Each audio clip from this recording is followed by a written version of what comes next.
आज आप press conference बुलाए हैं, तो इसका मुख्य उद्देश्य क्या है? हाँ, ये हमारा आज के प्रेस कॉन्फ्रेंस का उद्देश्य है कि अर्चना योगातन एक ऐसी एनजीओ है जो योग एवं प्राकृतिक चिकित्सा के प्रचार प्रसार के लिए देश के अनेक उन क्षेत्रों को चुनती है जहाँ पर ना कोई सरकारी, ना कोई एनजीओ, ना कोई और व्यवस्था से लोगों को योग सीखने का अवसर मिलता है, ना प्राकृतिक चिकित्सा के बारे में बताते हैं। तो हमारी परिपाटी रही है पिछले 21 वर्षों से कि हम जो वंचित प्रदेश है, वंचित स्थान है, उन पर ज़्यादा फोकस किया जाए। लेकिन उसके अलावा हम लोग महानगरों में भी, छोटे शहरों में भी, गाँवों में भी, संस्थाओं में भी, आर्मी के लिए, बैंकों के लिए, होटल हॉस्पिटल्स के लिए हम लोग योग सिखाने का काम करते रहे हैं। सेमिनार हम विश्वविद्यालय में, स्कूलों में, कॉलेजेस में भी करते रहे हैं। तो हमारा उद्देश्य है कि वर्तमान परिस्थिति में, लॉकडाउन की स्थिति में, जैसे आजकल योग हम खुले मैदान में नहीं कर सकते, पब्लिकली नहीं कर सकते, भीड़ में नहीं कर सकते, तो हम लोग कैसे करें, क्या करने की योजना है, क्या करना चाहते हैं।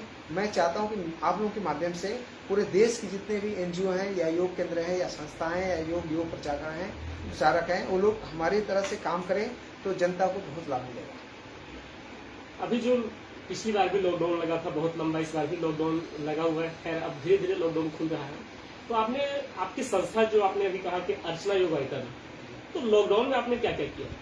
लॉकडाउन में हमने जैसे ही ये मालूम हुआ कि हम योग नहीं सिखा सकते पब्लिकली या भीड़ में, तो हमने देखा कि हमारा काम तो है जनता की सेवा, तो जनता को कैसे हम सेवा कर सके। तो केवल हम लोग योग और प्राकृतिक चिकित्सा ही नहीं सिखाते हैं, उसके साथ साथ हम लोग पर्यावरण को कैसे सुरक्षित रखा जाए, जैसे नदियों की सफाई, पेड़ों को लगाना, और लोगों को जो ज़रूरतमंद है, भूखे लोगों को भोजन देना, या जो बीमार लोग हैं जिनको कोई दवाई या कोई सहायता नहीं कर सकता, उन क्षेत्रों में जाकर के हम लोग चुनते हैं उस एरिया को, उस क्षेत्र को, उन लोगों को, तब उनको कैसे जागरूकता पैदा करते हैं, उनको सैनिटाइजर देते हैं, उनको फेस मास्क देते हैं, उनको भोजन देते हैं। अभी हमने एक जब से लॉकडाउन शुरू हुआ है, पिछले साल से ही हम लोग जो भी भूखे लोग हैं, जहाँ तक भी हम हो सकता है, एक हम किचन चालू किए हैं।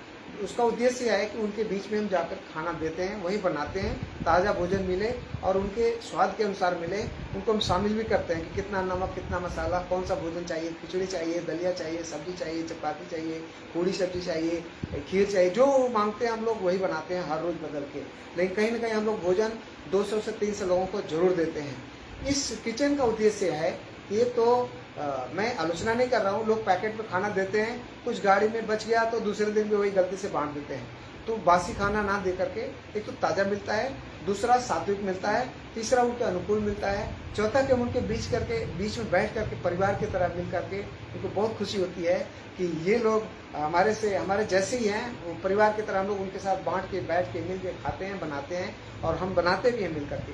तो ये उद्देश्य है। अभी हम 2 दिन पहले गए थे बनारस, गाजीपुर के कई 10 गांवों में हमने वहाँ पर लोगों के जो फोल, यानी कहते हैं कि स्थानीय जो परंपरा है, उसके हिसाब से उनके आध्यात्मिक गतिविधियां हमने कराया, उनसे पूजा करवाया, उनके साथ खेल खेला बच्चों के साथ, और हवन किया बहुत सारा, करीब 2.5 कुंटल समिधा लेके कि कम से कम 10 गांवों तक उसकी सुगंधी जाए, पर्यावरण सुरक्षित रहे और स्वस्थ वातावरण बने।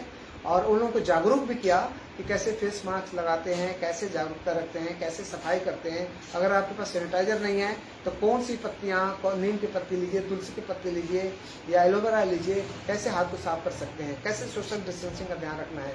और उनको हमने भोजन की व्यवस्था की तो बहुत खुश हुए लोग, हमें भी अच्छा लगा। करीब 3200 लोगों को भोजन हमने कराया 3 दिन के अंदर।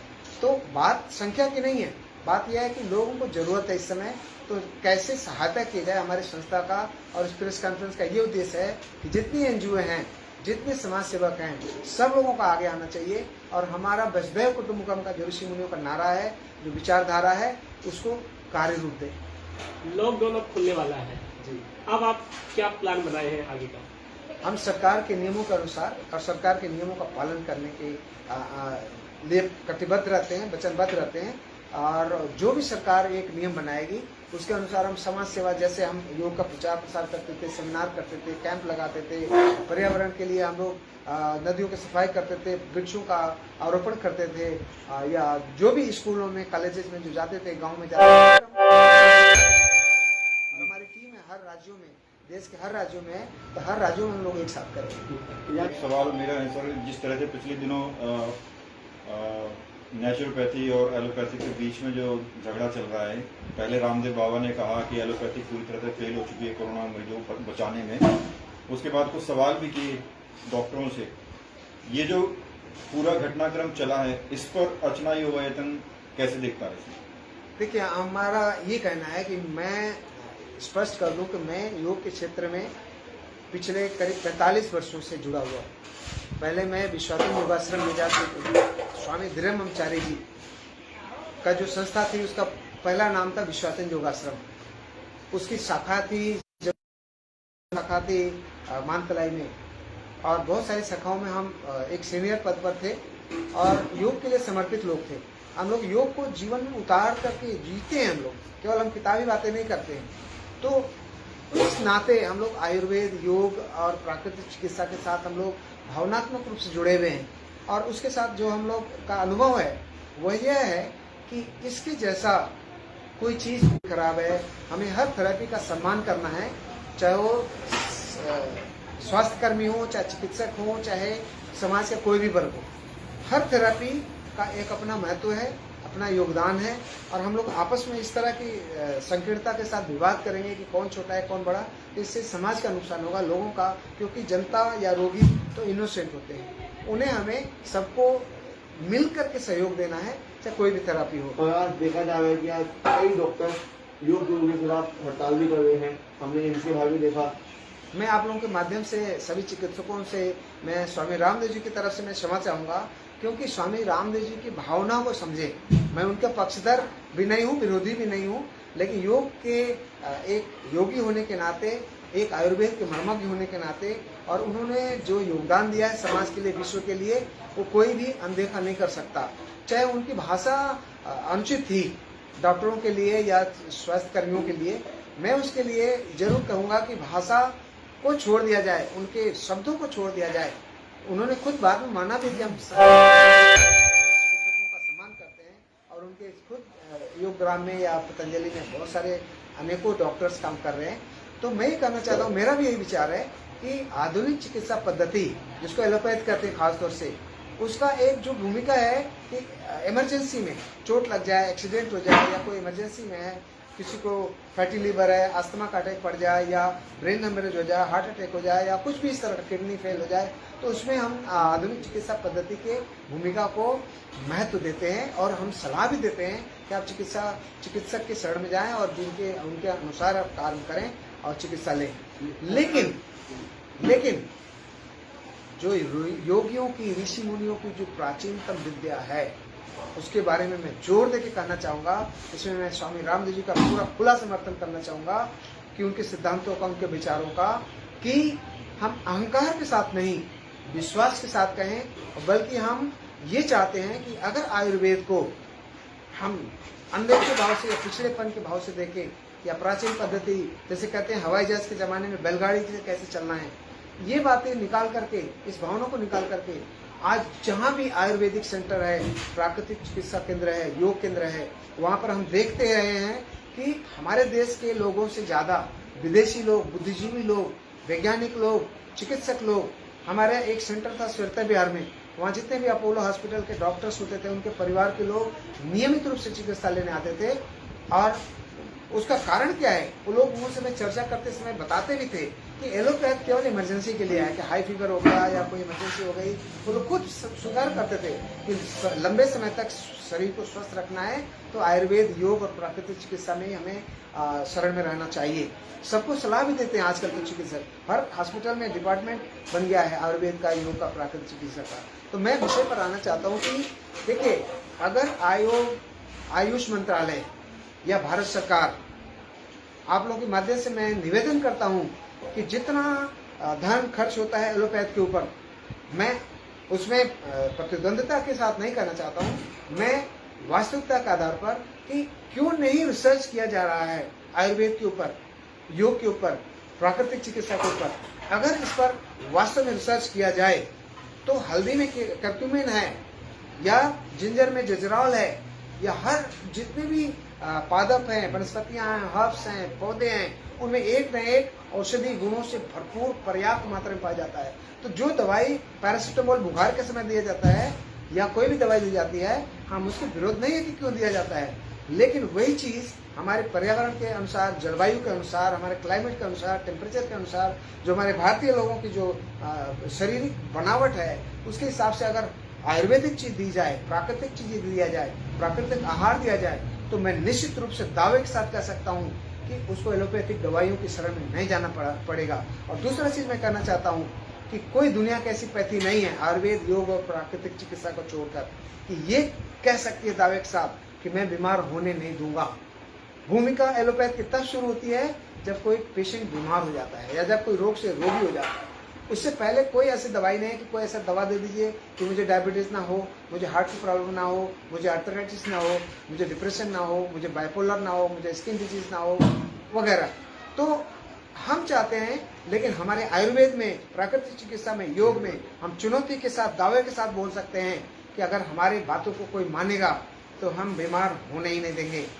और मैं अपना खुद प्रमाण हूँ कि आज तक मैंने एक क्रॉसिन भी नहीं खाई है। तो अगर मैं स्वस्थ रह सकता हूँ, अगर मैं स्वस्थ रह सकता हूँ बिना दवा का, तो हर हमारा आने वाली पीढ़ी, हमारे समाज के हर वर्ग के भाई, हमारे विश्व के एक एक लोग, तो इसीलिए योगी लोग कहते थे वसुधैव कुटुंबकम। तो एक स्वस्थ समाज का निर्माण किया जा सकता है आयुर्वेद के द्वारा, योग के द्वारा, प्राकृतिक चिकित्सा के द्वारा, होम्योपैथी के द्वारा, सिद्धा यूनानी के द्वारा। लेकिन इसमें मैं फिर जोर देकर कहूंगा कि हम एलोपैथ को नकार नहीं सकते, उसका अपमान नहीं कर सकते, उसको नीचा नहीं दिखा सकते। हमारा कर्तव्य है कि सब लोग एक टीम की तरह काम करें और सब लोग मिल करके समाज के जरूरतमंदों को वो चीज परोसे कि जिसको एलोपैथ की जरूरत है तो एलोपैथ दिया जाए, जिसको आयुर्वेद की जरूरत है। कई बीमारियां से हैं जिसमें इंस्टेंट, कई लोग कहते हैं आयुर्वेद, योग और प्राकृतिक चिकित्सा बहुत स्लो है। नो, किसी को सिर दर्द हो 20 साल पुराना, 20 मिनट में सिर दर्द दूर कर सकता हूँ। किसको इंसोम्निया हो, वर्षों की नींद नहीं आती है, मैं आधे घंटे में सुला सकता हूँ। नेचुरोपैथी के द्वारा, उसके थेरापी के द्वारा, योग के द्वारा, ध्यान के द्वारा, प्राणायाम के द्वारा, आयुर्वेदिक वनस्पतियों के द्वारा, क्योंकि उसका विज्ञान है, सिद्ध नहीं हुआ है। मैं वही कहता हूँ कि इसको जरूरत है रिसर्च करने की। जितने भी पेड़ पौधे हैं वो 5 तत्वों का सेवन करते हैं। बारिश आती है उसको सहन करते हैं, धूप को सहन करते हैं, ठंड को सहन करते हैं, हवा को सहन करते हैं, जो खुले आसमान से जो ऊर्जा टपकती है उसको ग्रहण करते हैं। वैसा करते ही उनके अंदर इतनी सहन शक्ति कि उसके पत्ते, छिलके, बीज, फूल, फल, जड़ सब में एक मेडिसिनल क्वालिटी आ जाती है। उसी चीज पर रिसर्च करने की जरूरत है। आज मैं फिर से पुनरावृत्ति करता हूँ कि अगर भारत सरकार, आयुष मंत्रालय या जितने भी रिसर्च सेंटर हैं, सब लोग इस भावना को छोड़े कि एलोपैथी सबसे अच्छी है। हम भी कहते हैं कि एलोपैथी सबसे अच्छी है इमरजेंसी के लिए, लेकिन अगर आयुर्वेद की औषधियों के ऊपर, योग के क्रियाओं के ऊपर, ध्यान के ऊपर, प्राणायाम के ऊपर, आसनों के ऊपर हमने रिसर्च किया था मानतलाई में, लेकिन चूंकि स्वामी धीरेन्द्राचार्य के साथ वो रिसर्च पेपर कहाँ गए हम लोगों को मिल नहीं सका।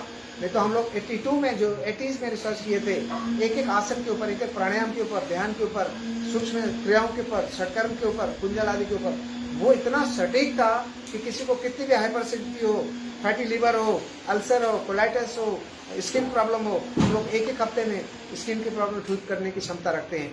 आज भी वो कायम है। लेकिन चूंकि हम लोग मात कहाँ खाते हैं या हीन भावना से हम लोग को देखा जाता है कि आपके पास रिसर्च नहीं है। लोग कहते हैं हमारे पास डिग्री है। डिग्री तो आपके 5 साल के, 3 साल के, 2 साल के, 20 साल की है। योगी लोग पीढ़ियां दर पीढ़ियां जीवन खपा करके एक एक औषधियों को प्रूव करने में लगा दिए। तो मैं उसमें कंपैरिजन नहीं करना चाहता हूँ।